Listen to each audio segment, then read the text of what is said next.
Mga kaibigan, magbibigay lang po ako sa inyo ng awareness, no, lalo na ngayon na holiday, no, holiday season. Yung mga uuwi ng probinsya, yung mahilig sumakay ng van, mag-iingat po kayo, lalo na pag babae.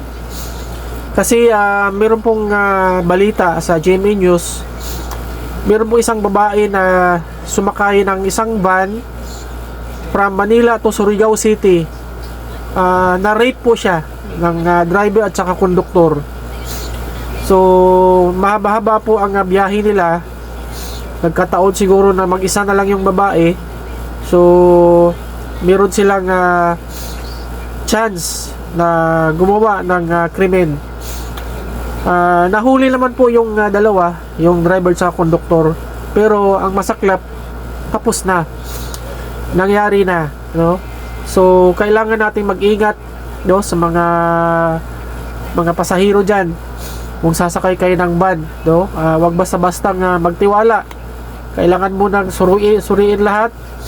Tapos picturean ninyo, kuha kayo ng mga ebidensya.